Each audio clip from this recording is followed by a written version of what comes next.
Yes, good evening. My name is Wallace Gator Bradley, and I'm the host of the Bradley Report. I'm also the president of United in Peace, Inc. Got a very interesting show. We're going to talk about the wonderful things that Mayor Lightfoot is doing on the west side and on the south side. We're going to talk about how wonderful it was that the United States stayed as blue as they could, but know that Illinois became true blue. We're going to talk about all that. One thing I want to let everybody know, this show is being brought to you by the producer and the director, none other than the chairman of United Peace, Inc., that's Terry Marsh Bradley. And I'm so blessed by God that she's my wife. The technical wherewithal is by Brother Omari. So without that, let me say, to God be the glory. Let's get on with the story. Brother Omari? 3 years of the INVEST project. It is aiming to help invest in surrounding community projects to help rebuild. This ceremony featured a pair of groundbreaking ceremonies for projects in the Austin neighborhood. The lots will be used for mixed-use development and landscape improvements. And for the communities that just wanted some support from the fifth floor, from city government, to realize their dreams and visions. And I am extraordinarily grateful and humbled to be here and be a part of this incredible, magnificent transformation of our city. The mayor says she hopes the results speak for themselves and the city will invest more money into the program. We're going to take a live look outside at the U.S. Capitol as Republicans are on the cusp of gaining control of the House of Representatives. The GOP is just one seat shy of the 208. What the mayor is doing with this reinvest and invest is this. Today, Mayor Lori E. Lightfoot joined city leaders, local community, philanthropic, and corporate partners to commemorate the 3-year anniversary of Invest South/West, an unprecedented revitalization strategy for 10 historically disadvantaged West and South Side communities. With $2.2 billion in public and private investment commitments to date, Mayor Lori Lightfoot commemorated the milestone with dual groundbreakings in Austin, which is on the west side of Chicago. I want you to understand this. In Austin, the $47 million Austin United Alliance mixed-use project at 5200 West Chicago Avenue and an adjacent $26 million streetscape project led by the Chicago Department of Transportation. That's That's $73 million. $73 million for people say she ain't doing nothing. This is what she's doing, okay? Brother Omari, could you hit this next piece?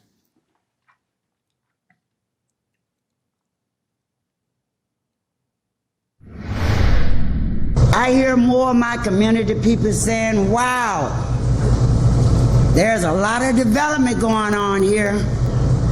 My community used to say we didn't have anything. That is Alderwoman Emma Mitz speaking this morning about the city of Chicago investing in the Austin neighborhood. It is part of the Invest Southwest project. Earlier this morning, Mayor Lori Lightfoot joined dual groundbreaking ceremonies near Chicago and Laramie.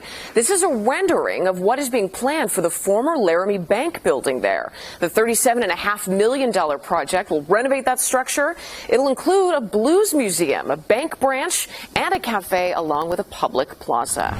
The second installment bill for Cook County property taxes is now available online. It's coming about 4 months late, with payments usually due by August 1st. We are getting this up online because the delay has been. Also is that she's doing things around the city. Mayor Lori Lightfoot. You know what I mean? And she's delivering, and I know this time for us to get involved with the campaign and let's get busy, because 2022 is over. Now it's 2023.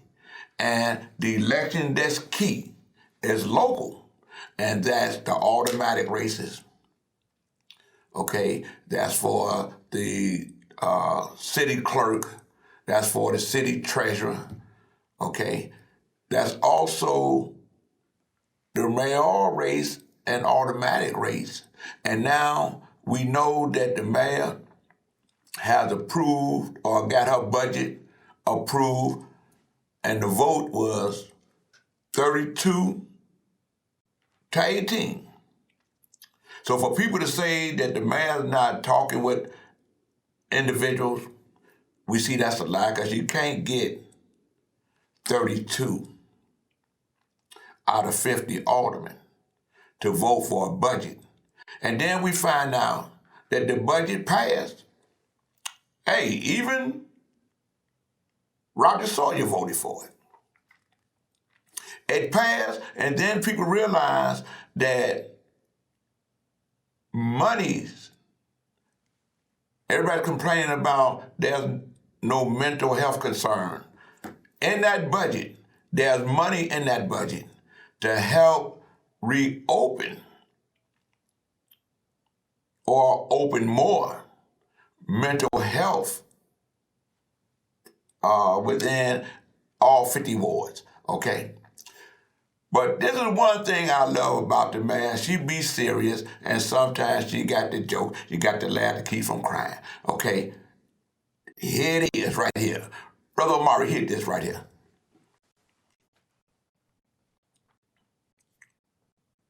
Launches of a plan creating thousands.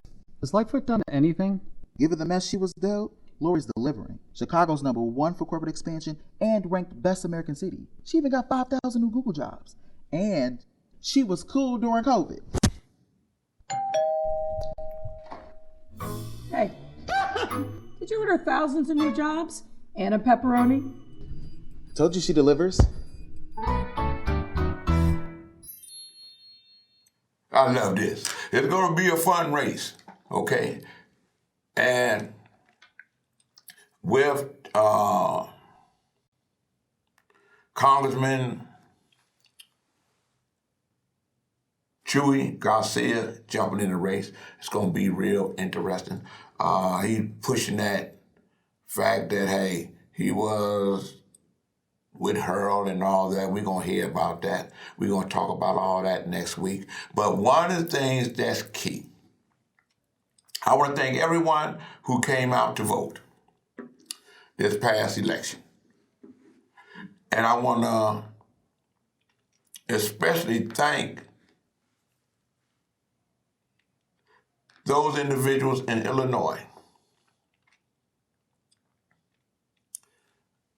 that cast their vote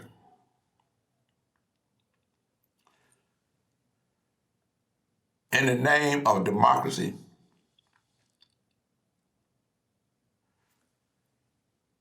and keeping Illinois blue. And I say that because I was very instrumental in helping statewide candidates win, especially the re-election of a great governor, J.B. Pritzker, and the election of Alexi Giannoulias to become the Secretary of State, especially when he was running in the primary. And we're going to talk about that. I see a little commercial, nice commercial, about the Rev, Illinois. And if we got complaints, just go online and take care of that. One of the complaints that I got with him, I was true blue, 10 toes down with being blue. And he owes me. I want to thank individuals for voting for Congressman Jesse Jackson. As a matter of fact, I got a special report, Bradley report, that I want to share with you right now.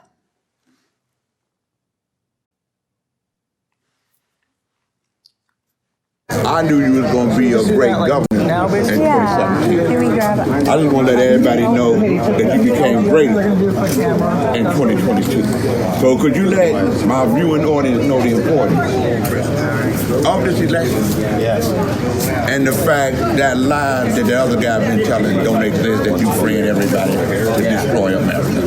Well, first of all, Gator, thank you very much for having me on your show and also for being my friend. And I can just tell everybody that, you know, you're getting all these fake newspapers, and all the rest of the media has recognized that these are fake newspapers. These are, you know, attacks on, frankly, black and brown people, as well as attacks on me. And we're trying very hard to make sure everybody knows this is fake stuff. You shouldn't believe any of it. The fact is that I've got allies and friends all across the black and brown communities of Chicago and the state of Illinois. We're fighting for you, making sure that people don't get left out and left behind anymore. We're making the investments that people need. We're standing up for our criminal justice system and making it fairer for people. We're also making sure people are safe in their neighborhoods. We got to bring crime down, and we're working very hard to make sure that. You know, one of the things, dark believer in criminal justice reform. That's right. Because I remember you spending $100 million or more to help free the wrongfully convicted. Yeah. I just want to say, to God be the glory. That's my story. The Bradley Report.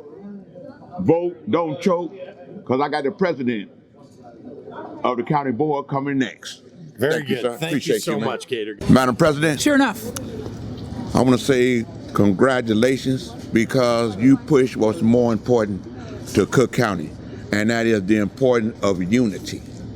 So could you explain to my viewing audience why you still the president and why you still the chairman of the Cook County Democratic Party? Well, you know, I listened to a speech that President Obama gave over the weekend. Yeah. And he was talking about the difference between Republicans and Democrats. And, you know, we understand as Democrats that some people worship in churches and some in synagogues or temples. Some people worship in mosques, but we're all Americans. Right. And, you know, some of us are black and brown, some of us are white. We're all Americans, right? Some of us have a lot, some of us don't have very much. A lot of us are struggling at this moment, but we're all Americans. And, you know, unfortunately, there's only one party that believes that, right? Right. That's the Democratic Party, Right.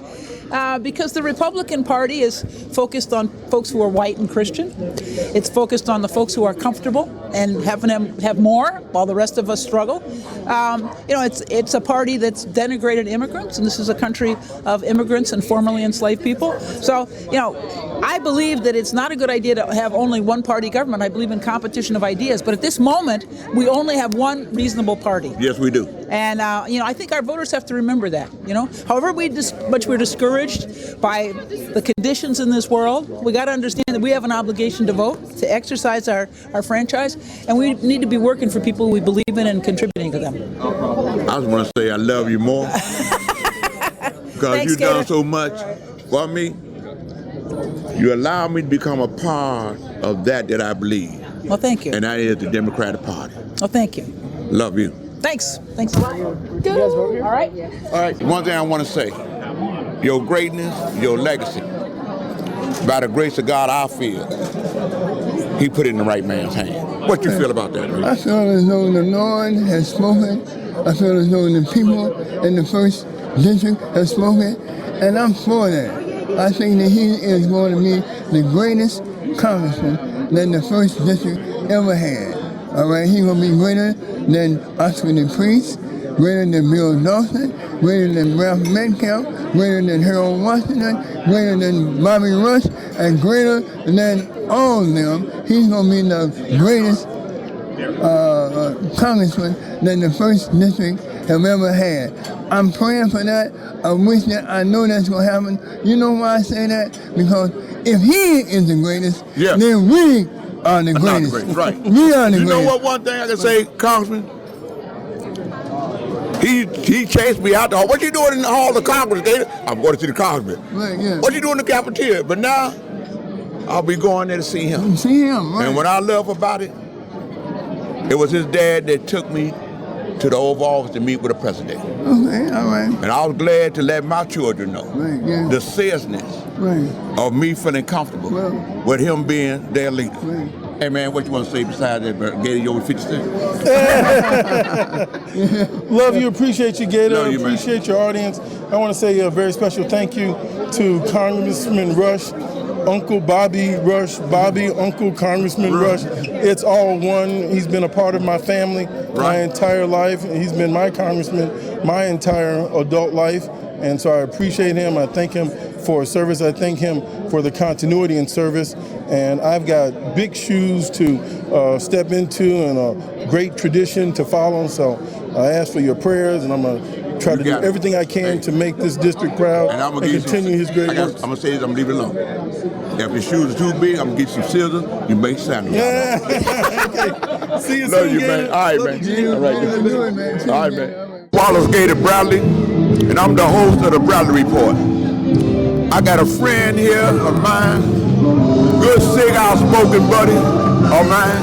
Brother man, give them the correct spelling of your name and let them know what you do. Yes, sir. The correct spelling of my name is Lamont Ellaby. L-A-M-O-N-T. L-A-M-O-N-T. Last name Ellaby. E-double-L-E-double-B. That's E-L-L-E-B-B as in baby boy. Right. You know, tell my viewing audience what you do and why we here to celebrate Jonathan Jackson. Well, what I do is intertwined with why we're here. Okay. Because 33 years ago, I said I would die before I ever punch another clock. And once you find your identity and purpose in life, you'll operate and move in that direction. And you have to grow down before you grow up. Right. And Jonathan is deeply rooted like a tree. Yeah, yeah. And he never wavered. He never changed his identity. And he know who he is. Right. Because in a storm, the house is always gone and the tree is still standing. Correct. And we're here today to celebrate and elevate him to help the community. Because so many people get elected, and it's not about the people once they get elected. Correct.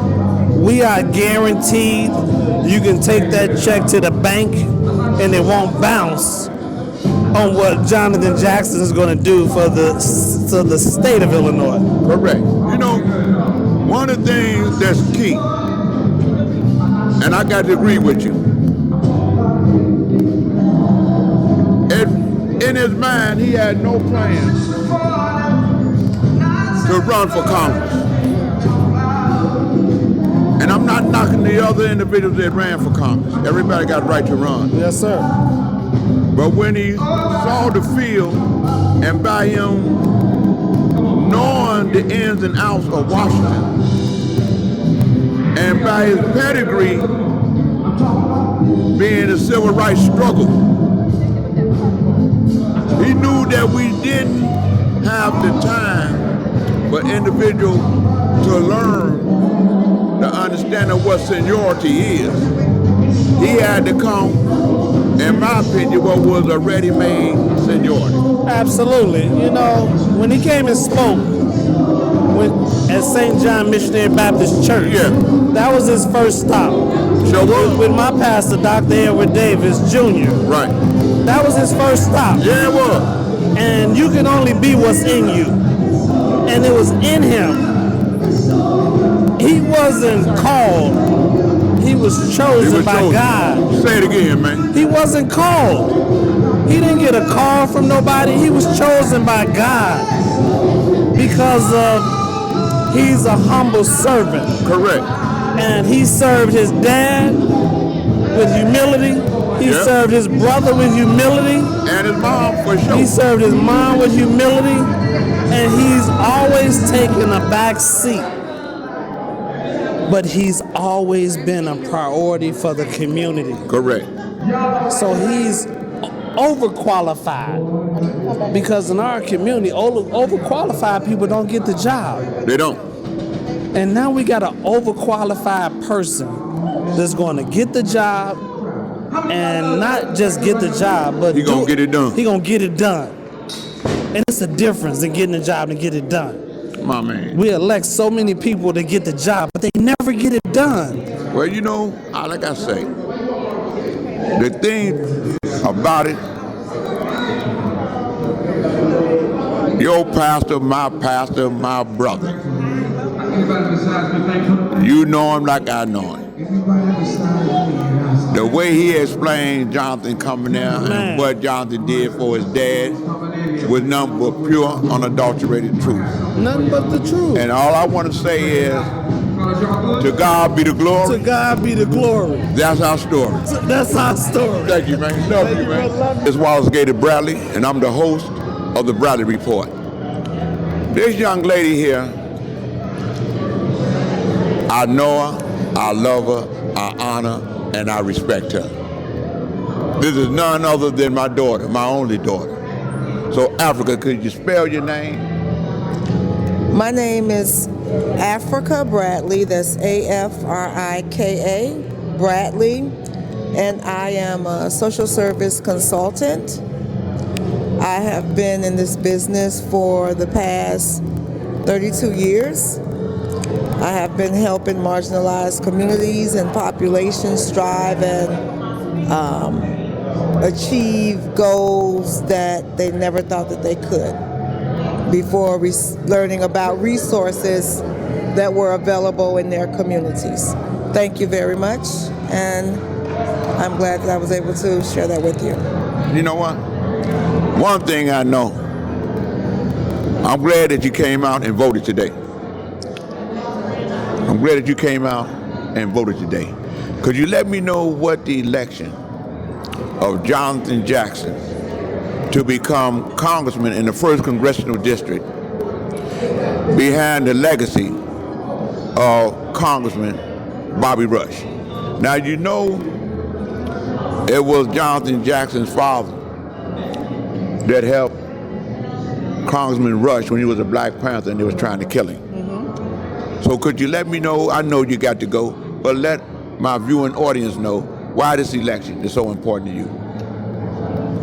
Well, first and foremost, I believe that Jonathan Jackson is the man for the job, because when we were toddlers at Operation Push, we were, the capacity of the building was filled with African Americans, and all we could see was their kneecaps. But we have been a part of this movement for more than 50 years. That's right. And this did not just start with our generation, but this movement and the elevation of African American men and women have started years and years ago, and we're like the 4th generation. Correct. You know, my grandmother, Ruby Thurman, my grandfather, Roy Thurman, were pioneers and ancestors that helped with the breadbasket movement. So we have been a part of this for a very, very long time. So he's not really just talking and talking, he's talking and walking. Right. Thank you. I love you more. So I'll still have to pay you that $1.50 for this. You do have to pay me. What do you like about the job to do? Well, I love being governor of Illinois in part because I want to make sure that our young people like you, that you get a really good education and that you're able to get childcare when you need it, and making sure that when you want to go to college, that you can go to college, right? We want everybody to go. I'd like to make it free, in fact, so that you could go to college. So those are some exciting things that I get to do. And of course, I have kids like you. They're a little bit older than you are, but I'm working hard to make sure that everything for their generation and for your generation is as good as it could possibly be. Okay. Yeah, it's nice to meet you. Nice to meet you too. Thank you. Thank you. We got one more. This is the Lieutenant Governor right here. Oh, we yeah. met early. Y'all met now you have the microphone. Oh, you are actually doing the interview. Okay. do you what do you like about your job too? What do I like about my job? Well, first of all, I get to work with the best governor in the entire country, J.B. Pritzker. So that's awesome to be able to do that every day. But also what I like about my job is that I get to travel all over Illinois and meet great people like you and think about how we can make the state better, how we can make your future better and stronger. And also I get to be interviewed by amazingly brilliant young people. And I think that's what's happening right now. Yeah. My name is Layla. Layla? Yeah. That's a pretty name. My name's Mariana. Nice to meet you. Okay. I'm a commissioner at the Metropolitan Water Reclamation District. Do you know what that is? So we're a countywide agency that treats wastewater and manages stormwater to prevent flooding so that water doesn't go in people's basements. That's what we do. Okay. Do you like the job? I love the job. So it's an elected position. So that's where we're here on election day. I'm hoping that people vote. And I've been doing it for 10 years. And we use things like green infrastructure, which means we use rain gardens and a surface that absorbs storm water so rain doesn't go in the streets and cause problems for people. And all the stuff that goes down your sink, in your toilet, in your shower, we take care of all that and we clean it up at our treatment plants. So we've been doing that. The agency's been around for almost 130 years doing that. Okay. Thank you. Yeah, go. Okay. Nice to meet you, and don't forget to tell everyone to vote. Okay. This is from the Bradley Report. Thank you so much for watching.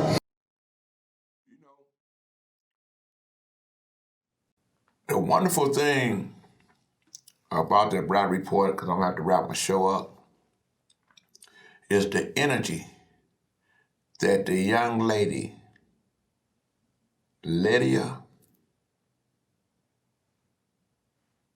has in wanting to be a news reporter or a woman that becomes a sports announcer, and it's in her power because this is what she wants to do. And I want to commend her father, Brother Torrance Smith, who's the cameraman and another one of the producers of the Bradley Report. I want to publicly say, man, you're a great parent. And I love the fact that you have your son and your daughter with you, for them to be able to see the leaders of our community, from Jesse Jackson, the Minister of AirCom, to Juliana Stratton, to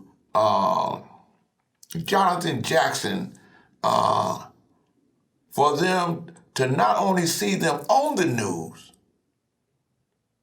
but to show the world, because of the Bradley Report, that she's able to report the news.